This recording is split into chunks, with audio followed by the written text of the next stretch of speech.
In this video, I am demonstrating the cube drawing procedure in charcoal. The sense of dimension is the key for a drawing like this. Let me first explain about the tools and I will then talk about the cube perspective.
When we are drawing three-dimensional object, we are dealing with diminution in space.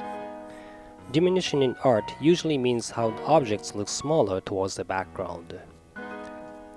When we are drawing a cube, we can see that there are three relative edges receding in space.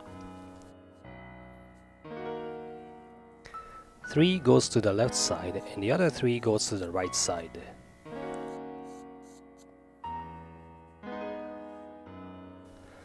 These relative edges must gradually merge closer towards the further side of the cube. They often look parallel, so the convergence we are seeing is really slight actually. I am not going to talk about the perspective theories such as vanishing points in 2 or 3-point perspective drawings in this video, but I would still like you to be aware of how diminution affects the angle of the cube edges.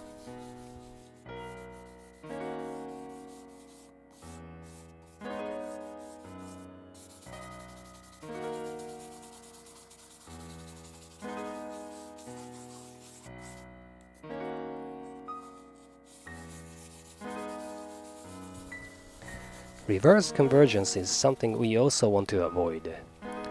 Foreground side of the object should appear larger than the background side of the object, and that's the rule we must always follow. As long as you are aware of that, cube like this can be drawn mainly by observing without even using the actual vanishing points.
Let's now talk about the tones.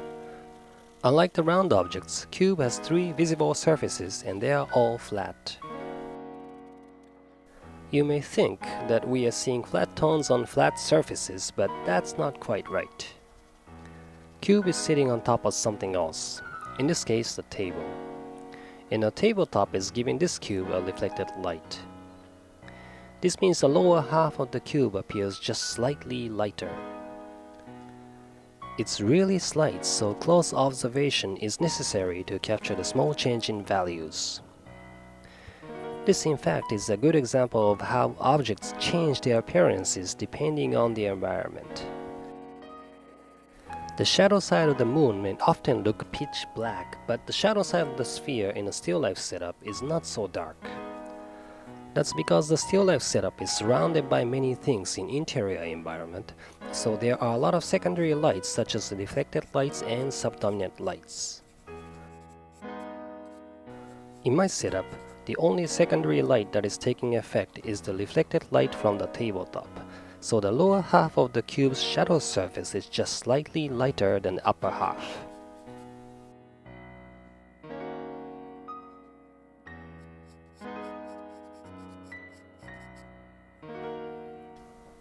I am going ahead and continue refining the drawing. Gradually build the tones and I can call it done when I see no more improvable areas. Thanks for watching and I see you soon again.